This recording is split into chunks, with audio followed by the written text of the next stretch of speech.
আসসালামু আলাইকুম।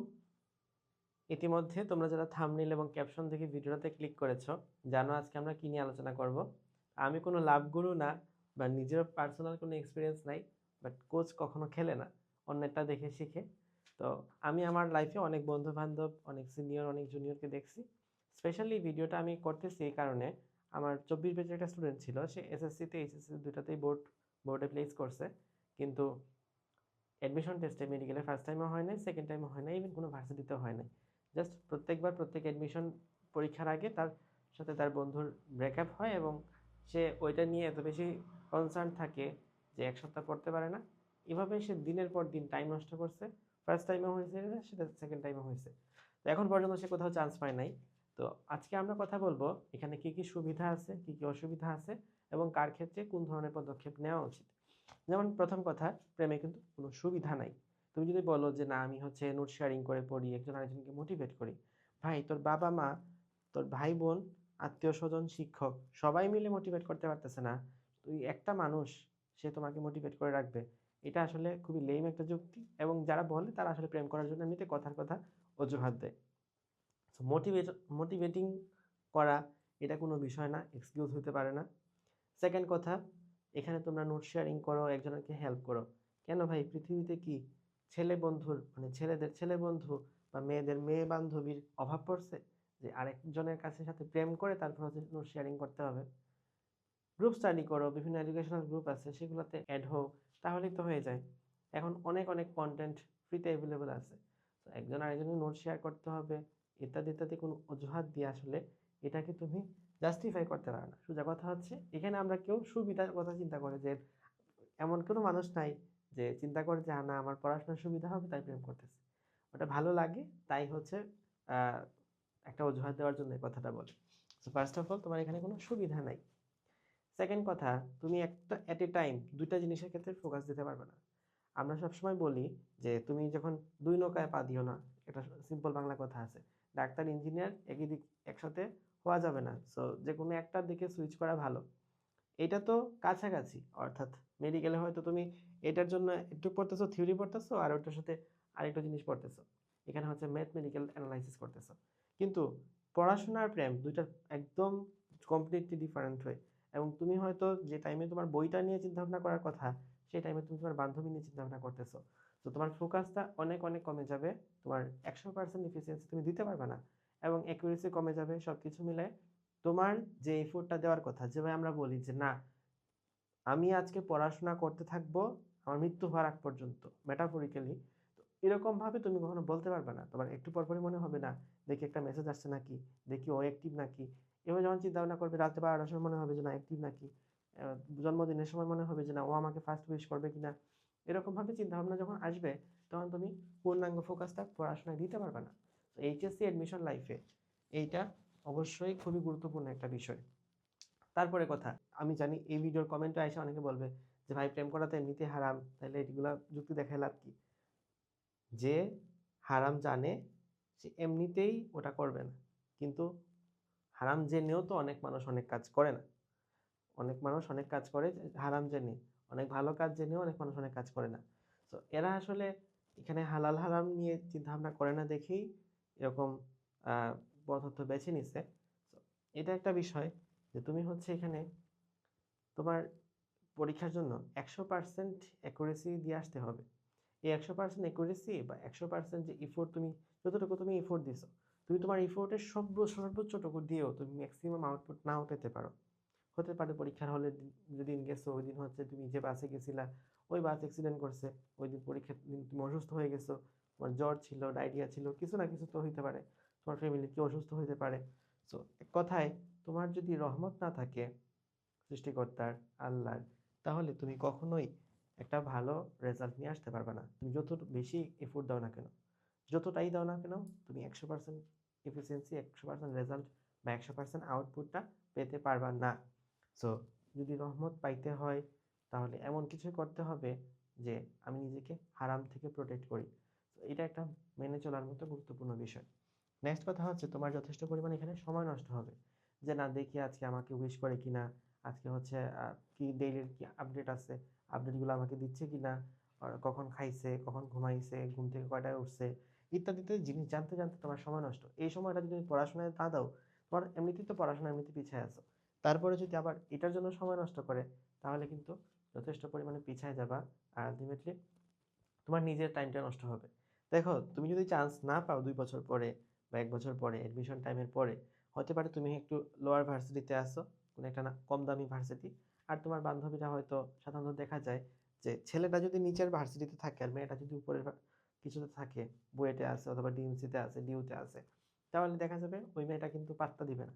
ইভেন মেয়েটা যদি পাত্তা দেয়ও, তারপরেও তোমার কাছে মনে হবে, আয় হায়, আমার তো এটা জানাইলো না।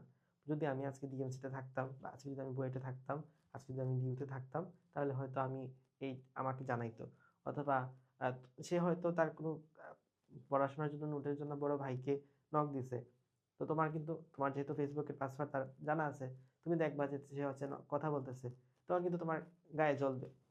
এই যে একটা বিষয়, যে তোমার নিজের কেরিয়ার যদি ডাউন হয়ে যায় তার জন্য, সে কিন্তু তোমাকে পাত্তা দিবে না, বা পাত্তা দিলেও তোমার কিন্তু গায়ে লাগবে যে আমাকে হচ্ছে পাত্তা দিচ্ছে না। একটা নিজে থেকে ইনফিরিয়রিটি কমপ্লেক্সে ভুগবা।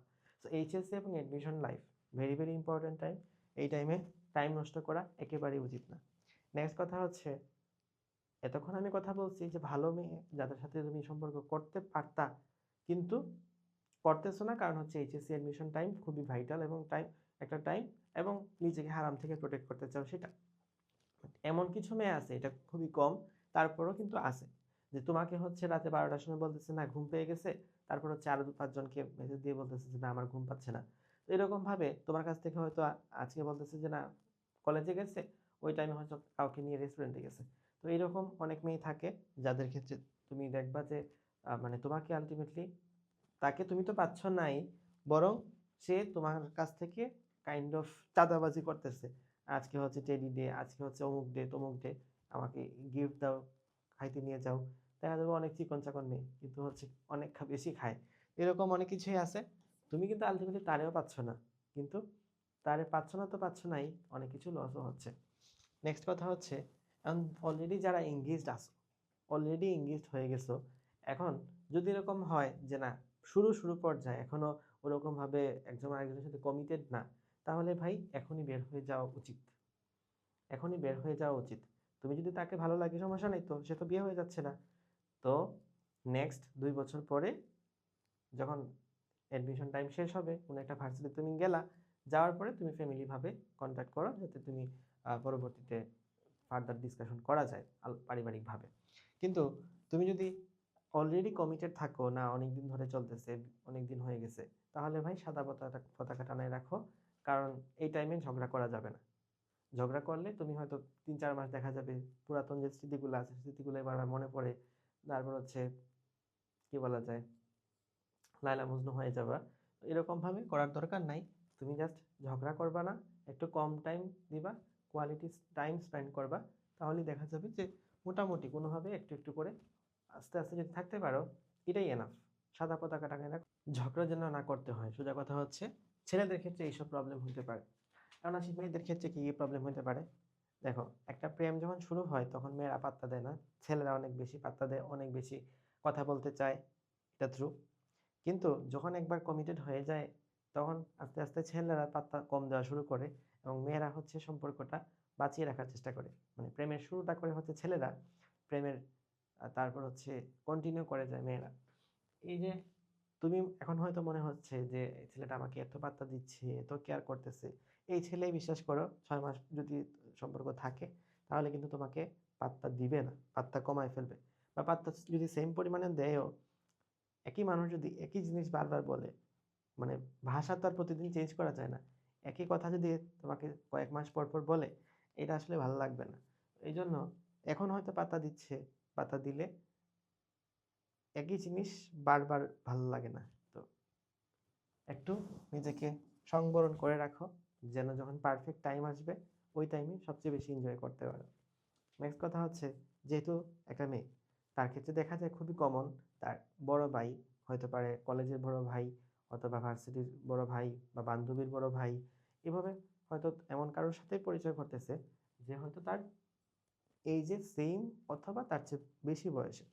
তো সাধারণভাবে খুবই দেখা যায় যে বড় ভাই হিসেবে তার যে একটা কর্তৃত্বসুলভ আচরণ, এটা দেখা যায়। যে না তোমাকে না বলছি এটা ওখানে যাওয়া যাবে না, তোমাকে না বলছি ওখানে করা যাবে না, তোমাকে না বলছি রাতে ১২টার পরে থাকা যাবে না, তোমাকে না বলছি এখন হচ্ছে ঘুমাইতে হবে, খাইতে হবে, ইত্যাদি, ইত্যাদি বহুত কথা। তো এখন কথা হচ্ছে তুমি তার একটা মানুষকে কেন কৈফিয়ত দিবে? তুমি যদি নিজে থেকে কৈফিয়ত দিতে চাও তাহলে সেটা একটা বিষয়।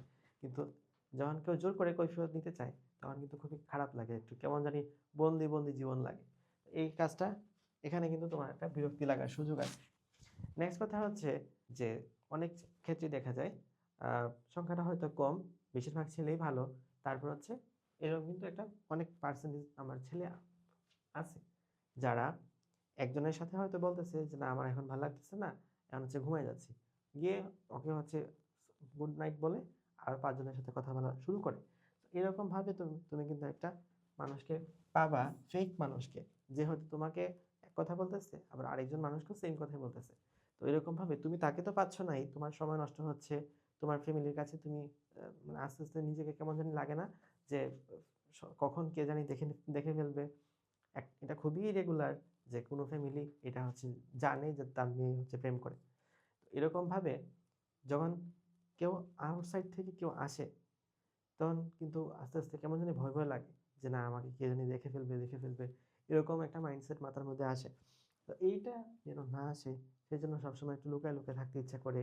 ফ্যামিলি থেকে একটু দূর, দূর থাকতে ইচ্ছা করে। কখন জানি কে জিজ্ঞেস করে এই কাজটা কেন করছিলা? তখন হচ্ছে কেমন জানি উল্টাপাল্টা আনসার দিতে হবে। এরকমভাবে চিন্তাভাবনা করে ফ্যামিলি থেকে দেখা যায় অনেকে অনেক ছেলের ক্ষেত্রেও মেয়ের ক্ষেত্রেও সেম যে আলাদা, আলাদা থাকতে চায়। বন্ধু-বান্ধব থেকে একটু কম টাইম দিতে চায়। তো এই যে তুমি একটু মানুষ থেকে আলাদা হয়ে যাওয়া, এই চিন্তাভাবনা, এই জিনিসগুলা কিন্তু মোটামুটি তোমাকে ঝামেলায় ফেলাবে। নেক্সট কথা হচ্ছে আ একবার দেখে ডিলিট করে দিব। এরকমটা কিন্তু দেখা যায় প্রত্যেক প্রেমের মধ্যেই প্রত্যেক প্রেম বলব না। অন্তত 1/3 এক্সাক্ট কোনো ডাটা থাকবে না স্বাভাবিকভাবেই। তবে দেখা যায় যে এটা ঘটে। কি বোঝাতে চাচ্ছি আশা করি বুঝতে পারছো। তো এরকমভাবে তুমি যখন কাউকে এটা দিলা, যদি ছেলেটা প্লে বয় হয়, ওই জিনিসটা কিন্তু শুধুমাত্র ছেলেটার কাছে থাকে না। সেটা তার আশেপাশে যত বন্ধু-বান্ধব আছে সবার কাছে ছড়ায় যায়। আর যারা বলে যে না ডিলিট করে দিব, যে আসলে এটা চায় সে কখনো এটা ডিলিট করে না। কোথাও না কোথাও তার ফাইলের মধ্যে কোথাও না কোথাও রেখে দিবে। এবং যদি তোমাদের কোনো কারণে ব্রেকআপ হয়, ব্রেকআপ হওয়ার পরে ওরা প্রায় সময় দেখো বিভিন্নভাবে বিভিন্ন এক্সপোজ আসে। তো এই এক্সপোজ গুলো আসলে কিভাবে হয়? ওভাবেই হয়। তো এই জিনিসটার প্রতি একটু সতর্ক থাকবা। তোমার লাইফ, তোমার ইজ্জত, তোমার জীবন এটাকে যেন জাস্ট একটু স্পাইসি করার জন্য, প্রেমের মধ্যে একটু স্পাইস নিয়ে আসার জন্য কোনোভাবে যেন নিজের সতীত্বটাকে নষ্ট না করতে হয়। নেক্সট কথা হচ্ছে এতক্ষণ এত জ্ঞান দিলাম। বাট সবচেয়ে বড় কথা হলো ইতিহাস থেকে কেউ শিক্ষা নেয় না। এটাই হচ্ছে ইতিহাসের সবচেয়ে বড় শিক্ষা। আমি এত কথা বললাম, তুমি তোমার লাইফে আমার কথা বাদ দাও। তুমি হয়তো তোমার সিনিয়রকে দেখছো, কলেজের সিনিয়র, জুনিয়র পর্যন্ত দেখছো, সমবয়সী দেখছো। তারপরও মানুষ কিন্তু এটা কন্ট্রোল করতে পারে না। তো এই কন্ট্রোলটা আরকি নিজের মধ্যে যত ভালো সেট করে নিয়ে আসতে পারবে যে না একটা নির্দিষ্ট টাইম পর্যন্ত আমি নিজেকে সংবরণ করে রাখি, যেন পরবর্তী লাইফটা আমি হালালভাবে, সঠিকভাবে সেটাকে ইউজ করতে পারি। তো তুমি এভাবে সময় নষ্ট না করে যেটা করতে পারো, সেটা হচ্ছে আমাদের কোর্স কিনতে পারো। তুমি সারাদিন এত ক্লাস করতে, করতেও তোমার এ প্রেম করার কথা আর মাথায় আসবে না। আর যাদের ক্লাস করতে বোর লাগে কোনো অসুবিধা নাই। আমাদের এখানে কুইক রিক্যাপ ক্লাস আছে। এই যে physics, chemistry quick recap class.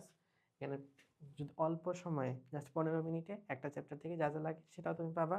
আবার যার মনে হয় যে না অনেক কিছু পড়তে হবে, আমি হচ্ছে বুঝি না কিছু, তাদের জন্য লং ক্লাস আছে, ইন্টারেক্টিভ ক্লাস। আর যাদের মনে করে যে আমার বেসিক কিছুই নাই, তাদের জন্য একদম একাডেমিক থেকে শুরু করে একদম ধরে, ধরে প্রত্যেক লাইন সহ ব্যাখ্যা করে বোঝানো আছে। তো তোমার যা, যা লাগে সবকিছু একটা কোর্সের মধ্যে পাচ্ছ। এটা হচ্ছে আমাদের ২৬ এর কোর্সের ডিটেইলস, এটা ২৭ এর কোর্সের ডিটেইলস। আর second time same features, just এখানে হচ্ছে আমরা একটু বেশি এক্সাম নিব। সো এই কিভাবে ভর্তি হবে এখানে লেখা আছে। এইটা ভর্তি চলতেছে ২০ জানুয়ারি পর্যন্ত। এই ২ টা কোর্স ৪,৫০০ টাকায় ভর্তি এবং ২৭ ব্যাচের কোর্সটা ৪,০০০ টাকায় ভর্তি। সো আশা করছি তোমাদের সামনের জীবনটুকু একটু নিরাপদ কাটুক, একটু হালালভাবে আমরা চলি।